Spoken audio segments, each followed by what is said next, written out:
So definite దీన్ని ప్రజాస్వామ్యయుతంగా జరిగినది అని చెప్పేసి చెప్పుకోవడమే సిగ్గుచేటు అన్నమాట. దాన్ని నిజంగా సిగ్గుచేటు. సో డెఫినెట్గా దీనికి మూల్యం చెల్లించుకునే కార్యక్రమం తప్పకుండా జరుగుతుంది అని చెప్పి తెలియజేసుకుంటూ, అదే కాకుండా జగన్మోహన్ రెడ్డి గారు అనుకోనింటే నువ్వు మంగళగిరిలో గెలిచేవానివే, మీ అబ్బా కుప్పంలో గెలిచేవాళ్ళ, అబ్బా కొడుకులు ఎవరు గెలిచేవాళ్ళు కాదు కదా. ప్రజాగలం అని చెప్పేసి నువ్వు ఊర్లమ్మడి తిరిగే కార్యక్రమం చేసేవానివి కాదు కదా. మరి నారా చంద్రబాబు నాయుడు గారు పబ్లిక్ మీటింగ్ పెట్టేవాడా? ఒకవేళ జగన్మోహన్ రెడ్డి గారే అట్లా అనుకోనింటే, అట్లా అనుకోలేదు. అప్పుడు ప్రజాస్వామ్యయుతమైన పరిపాలన సాగింది కాబట్టే మీరు అన్నీ కూడా చేయడం జరిగిందనమాట. నువ్వేదో ఈవీఎంల వల్ల గెలిచి ఈవీఎంల ట్యాంపరింగ్ వల్ల ఈ ప్రభుత్వం వచ్చింది తప్ప ప్రజలు మనస్ఫూర్తిగా ఓట్లేసిన పరిస్థితి ఇప్పుడు ఎప్పుడూ లేదు అని చెప్పేసి తెలియజేసుకుంటున్నాం. 24లో అందరూ కూడా ఈరోజు అందరూ కూడా బాధపడుతున్నారు. మేమేమో ఓట్లేసినాం, మళ్ళీ ఆ ఓట్లు ఏమైనాయో తెలియదు అని చెప్పే పరిస్థితి ఉంది. సో దీన్ని ఎలక్షన్లనే కార్యక్రమం మీరు చేస్తున్నారు తప్ప అప్పుడు ఈవీఎంలు మేనేజ్ చేసిన పరిస్థితి. ఈరోజు పోలీసులను అడ్డం పెట్టుకొని మీరు ఈ జెడ్పీటీసీ ఎలక్షన్లు చేసిన పరిస్థితి. ఇది తప్ప వేరే ఏం లేదు అని చెప్పి తెలియజేసుకుంటున్నాం. సో తప్పకుండా మనకు సంబంధించి నిన్న జగన్మోహన్ రెడ్డి గారు వచ్చినారు ఒక ప్రతిపక్ష నాయకుడిగా. ఆయన ఇక్కడున్న బర్నింగ్ ప్రాబ్లంను దృష్టిలో పెట్టుకొని ఎర్రగడ్డలకు సంబంధించి ఉల్లికి సంబంధించి తోటకు వెళ్ళి ఆ రైతులను పరామర్శించి చేసిన పరిస్థితి. మనం ఎలక్షన్స్లో డ్యామేజ్ చేస్తే ఆ ఊర్లలో అంతా కూడా ఆ ప్రజలకు అందరికీ భరోసా ఇచ్చిన పరిస్థితి. సో ప్రతిపక్ష నాయకుడిగా ఖచ్చితంగా ఆయన ఏం చేయాలనో అది చేయడం జరిగింది. కానీ నువ్వు ఈ జిల్లాకు వచ్చి చేసింది ఏంది? ఇంకా రెడ్ బుక్ రాజ్యాంగం గురించి మాట్లాడుకుంటూ ఇంకో దాని గురించి మాట్లాడుకుంటూ ఎన్నాళ్ళు ఇప్పటికే దాదాపు 2 ఏళ్ళు పూర్తిగా వస్తుంది. జంబ్లింగ్ జరిగితే 2027లో ఫిబ్రవరి మార్చి కల్లా ఎలక్షన్స్ రావచ్చు. సో ప్రజలు ఇవన్నీ కూడా ఖచ్చితంగా గమనిస్తున్నారు. డెఫినెట్గా మీకు అందరికీ కూడా బుద్ధి చెప్పే కార్యక్రమం జరుగుతుంది. ఎందుకంటే నువ్వు వచ్చినావు, ఎమ్మెల్యేలు అందరూ కూడా దోచుకునే కార్యక్రమం జరుగుతోంది. జిల్లా అంతా ఇసుక, మట్టి, రాళ్ళు, బ్రాందీ షాపులు, పేకాట క్లబ్బులు, మట్కా, బంగ్యాకు, ఇవన్నీ పెద్ద మాఫియా, పెద్ద ఎత్తున ఇవన్నీ వసూలు చేసే కార్యక్రమం చేస్తున్నారు. సో వాళ్ళని ఏమన్నా కట్టడి చేసి ప్రజలకు ఏమన్నా మేలు చేసే కార్యక్రమం చేసి ఉండవచ్చు. అది చేయలేదు. ఎందుకు వచ్చినావో తెలీదు. సో డెఫినెట్గా ఇవన్నీ కూడా ప్రజలు గమనిస్తున్నారు అని చెప్పేసి తెలియజేసుకుంటున్నాం. అదే కాకోకుండా ఈ ఉల్లికి సంబంధించి నిన్న జగన్మోహన్ రెడ్డి గారు విజిట్ చేసిన తర్వాత 9వ తారీఖు పెద్ద ఎత్తున ఈ అన్ని నియోజకవర్గాల్లోనూ పెద్ద ఎత్తున ర్యాలీ రైతులకు సంబంధించి ర్యాలీగా తీసి ఇవన్నీ కూడా ప్రభుత్వ దృష్టికి, ప్రజల దృష్టికి తీసుకుపోయేదానికి ఉల్లికి సంబంధించి గతంలో అంతా కూడా క్వింటాలు దాదాపు 4,000 నుంచి మొదలుకొని 12,000, 12,400 వరకు కూడా గతంలో అమ్మిన పరిస్థితి మనం చూసినాం. అటువంటిది ఈరోజు ఉల్లి అనేది దాదాపు తక్కువ, అంటే ఈ వర్షాల వల్ల పంట నష్టం జరిగి చిన్న సైజు చిన్నగా వచ్చినది 300, 200, 250 రూపాయలు కూడా అమ్మే పరిస్థితి ఉంది. మంచి క్వాలిటీ అనేది 700, 800 రూపాయలు అమ్మే పరిస్థితి ఉంది.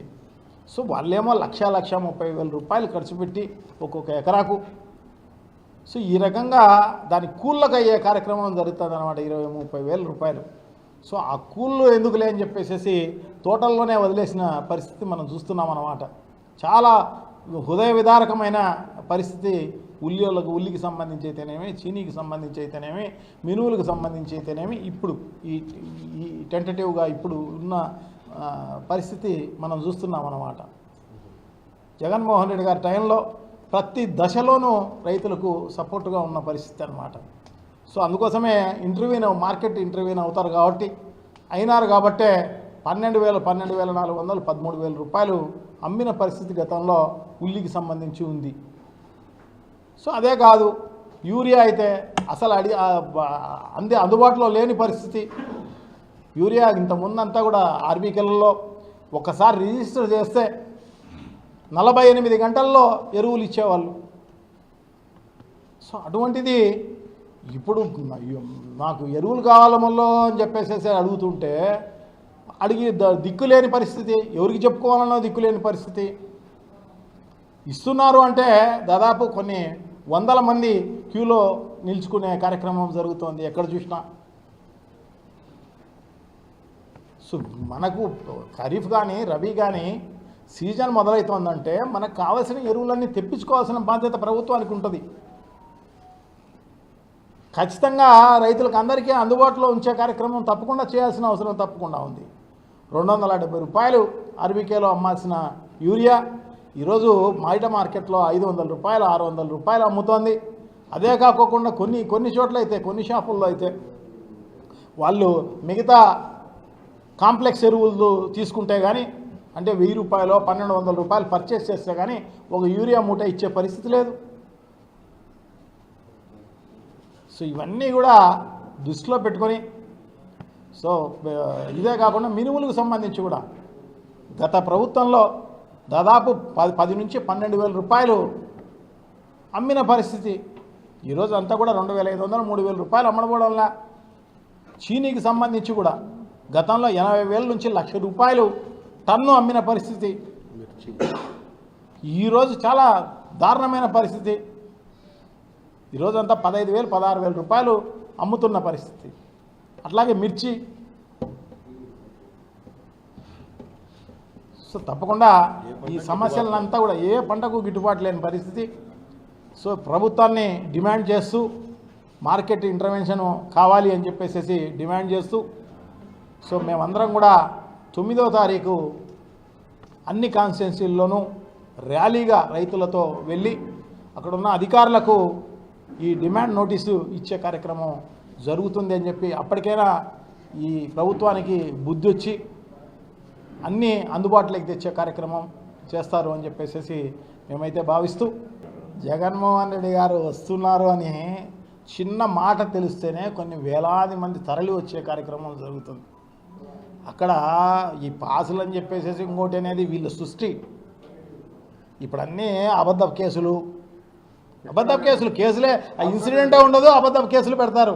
అట్లాగా దీన్ని కూడా ఆ మీడియా వాళ్ళు ఆ పేపర్ వాళ్ళు అదొకటి సృష్టించి అది పెట్టి దానిపైన ఒక బ్యాడ్ ప్రాపగండా చేసే కార్యక్రమం చేస్తున్నారు తప్ప అక్కడ పాసులు ఇచ్చిన పరిస్థితి లేదు, ఎవరిచ్చిన పరిస్థితి లేదు. వీళ్ళు చూపించినారా చూపిస్తారా మళ్ళీ ఒక చోట నిరూపిస్తారా ఏదైనా పాస్ ఇచ్చినట్టుగా?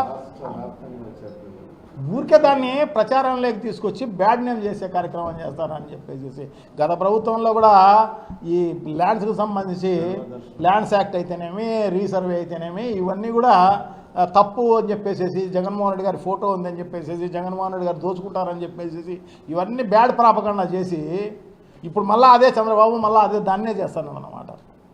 సో అంతా ఇది బ్యాడ్ ప్రాపగండాకు దాన్ని వాళ్ళు సృష్టించింది తప్ప మోటేం కాదు. 30 ఏళ్లకు ఓటు వేసామని బ్యాలెట్ పేపర్ బాక్స్లో అంతే.